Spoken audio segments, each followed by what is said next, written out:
I was really looking forward to the game between Wales and France this weekend in round 4 of the 2024 Six Nations competition to be played at the Principality Stadium in Cardiff. And the reason I was really looking forward to this game was I couldn't call it. I didn't know which way it was going to go because I thought both of these teams really haven't yet played to their potential in the competition. Wales were having a couple of close games with this inexperienced youthful team, and Warren Gatland's been busy trying to get these guys together into different combinations and finding out what works best for them, but more importantly giving them some belief so they can go on and win these games. Of course, they've had a couple of close losses in this competition so far. For France, it's been a disappointing campaign up until this stage, and Fabian Galthie and his group will be really wanting to see something different in this game from France. We know they've got good players, they just haven't been playing good rugby. And of course, without Antoine Dupont, they look a completely different team. So yeah, I was really fascinated what was going to happen, and turned out to be a very interesting game. Let's get into it right now.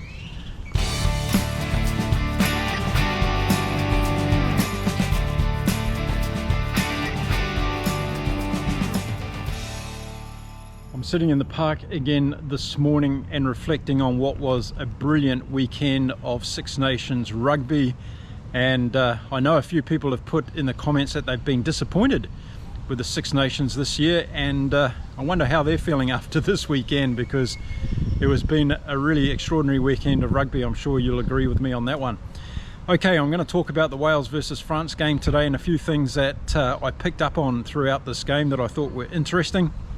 I'd love to hear your views as well, so make sure you put your comments below this video. I always read them, and trying to improve my rugby knowledge from all of you across the world.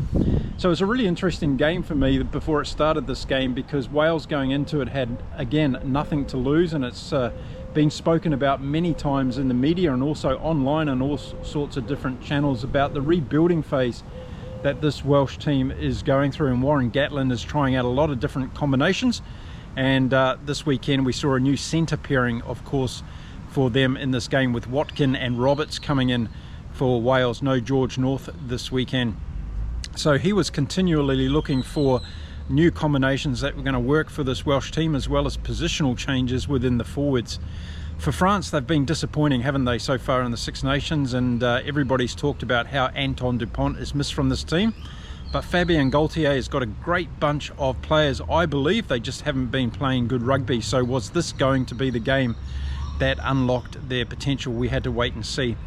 When the game kicked off, it was all France to start off with. In the first few minutes, they really looked like they'd come to play. They were expansive, they were setting up many different phases of play, but it was actually Wales that got the first points on the board, and Sam Costello got a penalty kick over in the opening minutes that gave Wales the lead 3-0. But just 2 minutes later, France had tied the game up with a penalty kick to Thomas Ramos. He was playing at number 10 in this game, something I was really looking forward to, because I thought the combination between Lee Garrec and Thomas Ramos in this game was going to be a good solution for France, and I thought it might help them open up their open play a little bit better. So 3-3 after 5 minutes, but France had really been dominating the play up until that stage, and those 3 points for Wales were against the run of play at that stage. It looked like it was going to be an expansive game. Both teams were throwing the ball around, and I was already starting to see a couple of things from both defences that were making me a little bit nervous in this game, and that continued to happen as the game went on. And talking exactly about that, in the 9th minute of the game, the French defence just opened up in the middle of the field, and Rio Dyer took a straight run for the line. No one put a hand on him, and he got over for a great try for Wales, but that try should never have been scored. There were a couple of players, including Barry, the fullback for France, who was playing his first run on for today for France, was actually caught in the wrong position, and Dyer just went straight through, took advantage and scored a great try for Wales. So the game was really starting to unload at this stage, and it looked like we were going to be in for a high scoring encounter. So it was a good try by Dyer, a very good try in fact, and it was converted by Costello, so Wales went into the lead by 10-3. So straight from the kickoff, France again got the ball and went on attack, and Thomas Ramos had a couple of good runs, and it just showed that having him at number 10 with a little bit of better game management than what we've seen so far from Jalabert really was starting to make the difference, and I was quite interested to see how this was going to unravel for France. France went back onto attack, and they got another penalty from a Welsh indiscretion, and Thomas Ramos got up for his second kick of the day. He was successful with that, so the scoreboard was back to Wales 10 and France 6. In the next couple of passages of play, we saw Wales steal a line out from France, which was really good. We saw Rowlands doing some great stuff in amongst the breakdown and getting some turnover ball for Wales. And we saw Roberts doing a kick for touch that he'd probably want to have over again, so that was a little bit disappointing from him. But it was a very interesting game at this stage. It looked like both teams were really wanting to play expansive rugby. It got a little bit scrappy at times, but it was a great build-up to the next try in the game, and it came to France after they put several attacking phases together. The ball came out to Galthie, their outside centre. He went in for a very good try indeed. Ramos had his kicking boots on in this game, so immediately the score was back to France being in the lead, 13 points to 10.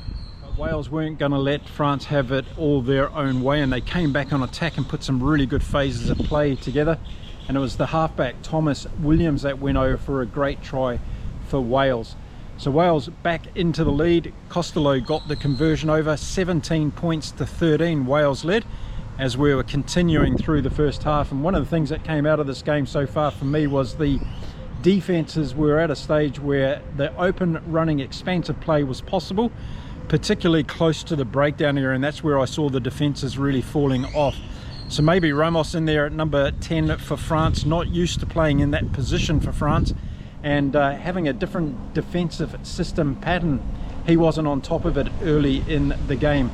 But on the Welsh side, we saw the same thing as well, and also out wide. When France were able to throw the ball out wide, they were making good gains through the inside centres for Wales. So Watkin and also Roberts were having to look hard at what they were doing in the defensive patterns. I've mentioned a few times in my videos when France have been playing about the danger of BL Biarri on the wing for France. The 20-year-old has really caught my eye the last 6 to 12 months, and he's been playing fantastic rugby. I was one of the ones that was saying that he should be in the starting lineup of this French team. And in that first 20 to 30 minutes of this first half, we saw him do a couple of really dangerous runs. Whenever he gets the ball, he looks like he's going to beat the defence. He's got very fast feet. He can move around a player, but he can also chase a kick through. So we'd already seen him do 3 or 4 runs in the first 30 minutes of the game. He was playing really well. But there was a man on the French team that was playing better than BL Biarri, and that was their halfback La Greek, and he was playing fantastic. And in fact, he was the next one to score a brilliant try for France, and it put them back in the lead again. Ramos wasn't missing from the tee today, 4 out of 4 so far in the game, and France went ahead 20 points to 17 as we started to approach the half time. But France were looking really dangerous when they got the ball. The Welsh defence was not keeping them at bay, and whenever they ran, particularly from halfback and Thomas Ramos in there as well, Deportieri was doing some good stuff at inside centre. Of course, he'd replaced Jonathan Dante in this French team because Dante is suspended because of that red card he had. He was doing some good stuff as well. So with Fiku having a good game, the French backs were starting to look like their selves of old, and that was going to be dangerous for Wales. So at this stage of the game, Wales had been winning the line-out 7-3. A little bit of a surprise to me. I thought that France might do better in the line-outs. Mifu was having a good game at lock. I was watching him. He had been doing some good things in the breakdown, but he popped up a couple of times in general play in that first half as well. As we got really close to half time, Sam Costello had a shocking kick for touch, didn't find touch, turned over the ball to France, and they came back on to attack. It was during that phase of play that we saw an incredible reverse pass from Ligarek. It's been played a million times already on YouTube over the last 24 hours, and it was a fantastic 30-metre pass across reverse behind his back that found Thomas Ramos, who was able to set the French backline alight again. So a wonderful thing. One of those things that coaches look at and they absolutely put their head in shame, but then they're also very delighted when they see that the risk has been averted by throwing a pass without looking at where you're going to actually throw it. So it was a great pass by Liga. So we got to half time in the game. It was 20-17 in favour of France. And I thought France were playing well in this game, probably better than I'd seen them play in any of the other game. Was that because Wales were the competition today and their defence wasn't very good? Well, they still had to do the work, and I thought Lagaric and Ramos were playing particularly well for France, but Antonio was doing good work in the forwards as well, and he was putting big pressure on the Welsh pack in the scrums. Mifu, as I mentioned, was doing well. Olivon was having a good game. And it was good to see Gregory Aldrit back in the French team as well after that terrible injury. I don't think he's 100% fit. I was watching him throughout the game. He was limping a little bit at different stages. He was taking some big breaths. Of course, he's not probably match fit again at the moment. But it does make a difference having Gregory Aldrit back in this team for France. He was playing very well in the first half. Bari at fullback started off a little bit nervous, made a couple of mistakes, but then started to come into the game.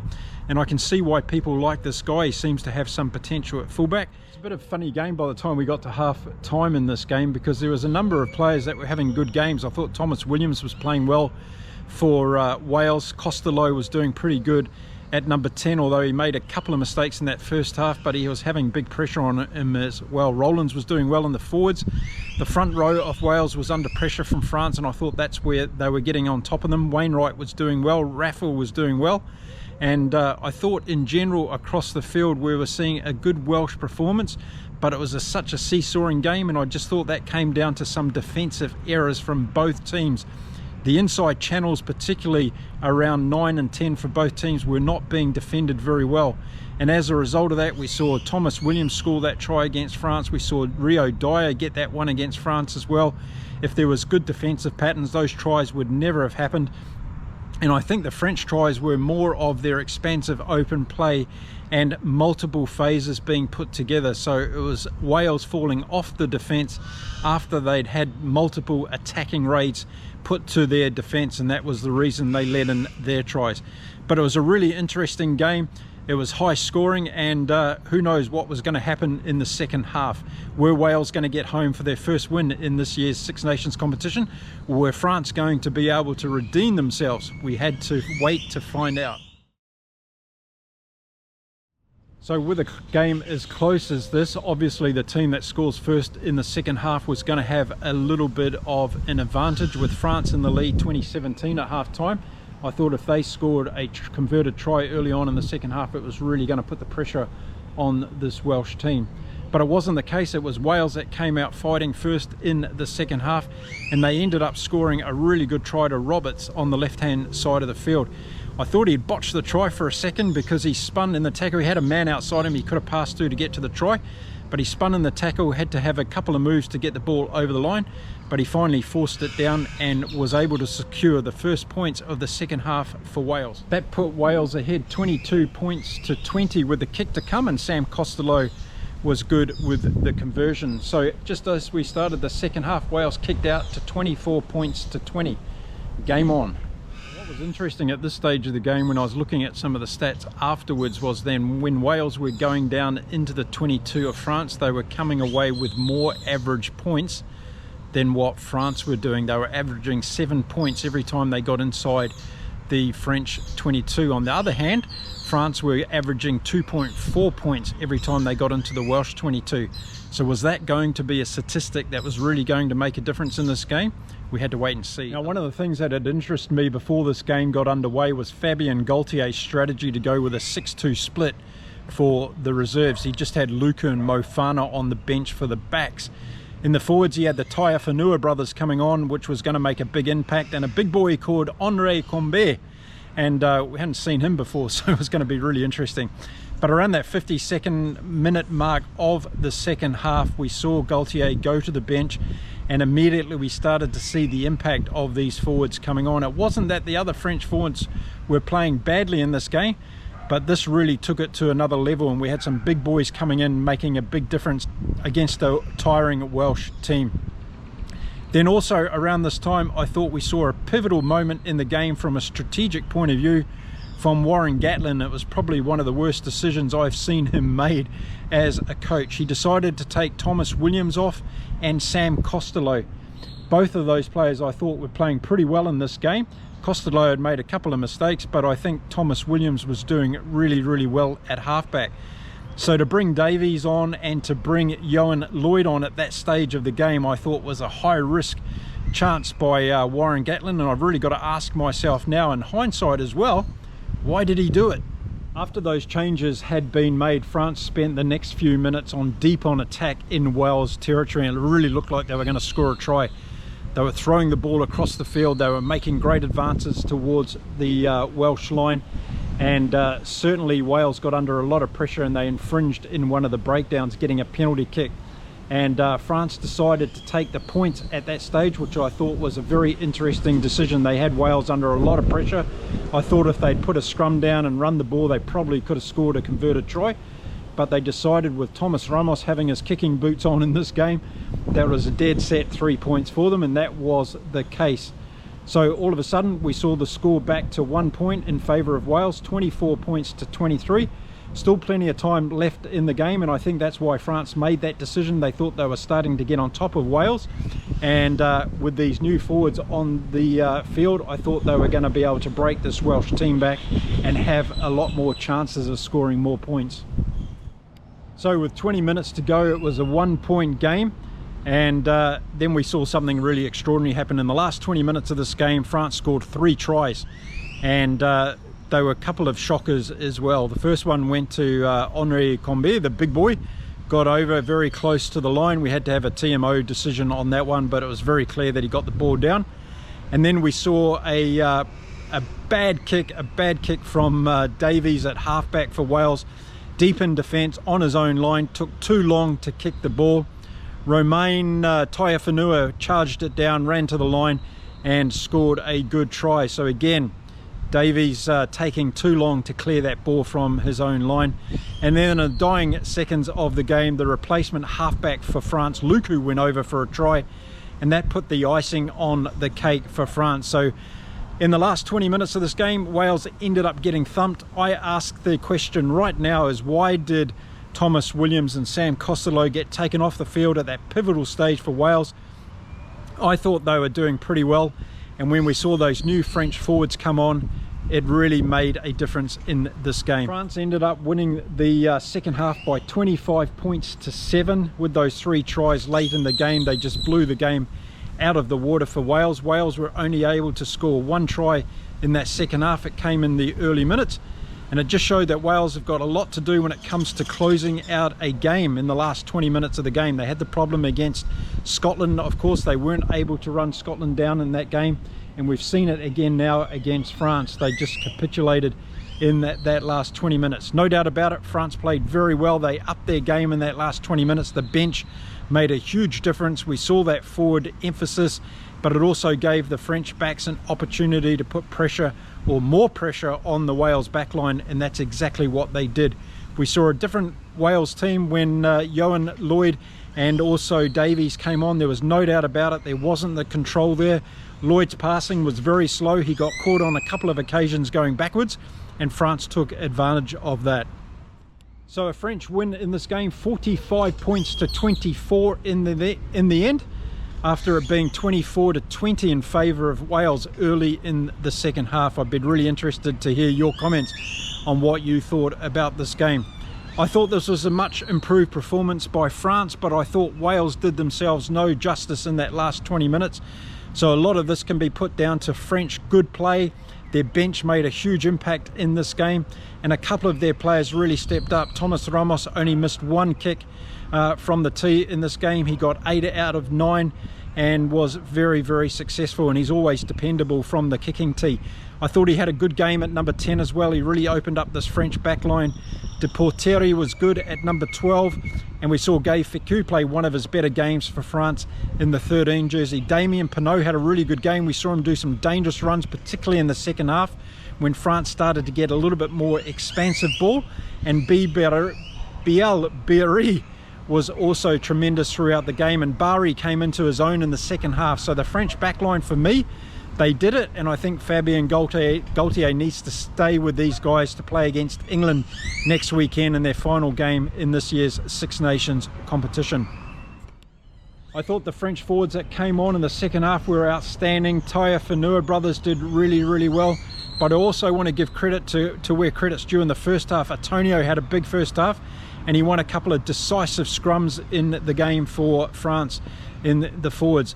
Olivon was good as well. Crew had a good game for France on the other flank, and it was good to see Gregory Aldrit back, and I think he'll be better for this run, and he'll have a big game against England next weekend. So a much improved game by France. I think they were made to look better by Wales' poor defence in this game. We'll have to see how France go against England next weekend. That's going to be a big test for them, particularly playing that game at home. It's going to be a very, very good encounter after what we saw from England this weekend. For Wales this weekend, I thought we saw some really good performances from Wainwright. Raphael played well as well. Rowlands had a good game. Thomas Williams played very well. Why he was taken off, I don't know. Sam Costello did better than Lloyd did, so I don't know why he was taken off as well. Rio Dyer had a good game, looked hungry in this game. Josh Adams was missing in action a little bit, not too sure about him.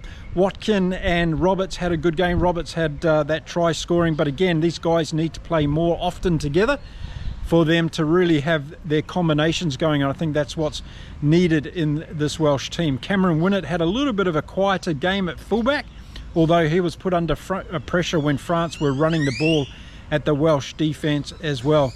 So I think strategically Warren Gatland got this wrong. I think that's how I'd probably sum up this game.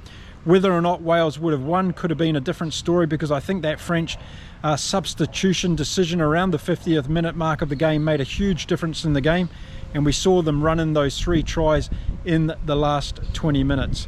So what a fantastic weekend of Six Nations rugby. Italy getting over top of Scotland in a thrilling game, and then we had that amazing game at Twickenham between England and Ireland. England winning that one by 1 point, and then we saw France crushing Wales in the last 20 minutes of their game in Cardiff.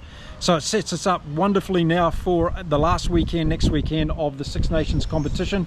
We're going to have Italy travelling to Wales to play Wales. That's going to be a fantastic game. Italy will be very motivated to go to Wales and have a win, and Warren Gatland's going to have some interesting selection decisions to play against Italy next weekend. Then we've got England going to France, and both teams coming off good wins. Will they be able to back it up? This is going to be the interesting thing for me now. This England team looked very good against Ireland, but are they going to be able to replicate that kind of game against France? And is that kind of game going to match up properly against France? We're going to have to wait and see. Let me know in the comments how you think that one's going to pan out. And then we've got the bombshell game that I'm calling it in Dublin next weekend between Scotland and Ireland. It's going to be a fantastic clash. Scotland are going to want to bounce back from this weekend's loss to Italy, and we'll have to see how they go in Ireland. I'm going to be back during the week with my preview videos for all of those games next weekend, going into some detail, talking about what I think is going to happen, along with the team selections for those games. And then I've got some special videos coming up after the Six Nations for you about how I see all these teams travelling through the remainder of 2024. So plenty for you to see and hear on Inside Rugby with Mark. If you like my content, please hit that subscription button, give this video a thumbs up, and if it's for nothing else, we had a great weekend of Six Nations rugby this weekend. It was absolutely thrilling. All 3 games were good, and I hope you got to enjoy them as well. I'm going to be back again soon with another video. Until then, it's time to say adios from beautiful Mexico, and stay safe, stay well everyone, and keep enjoying your rugby. Bye for now.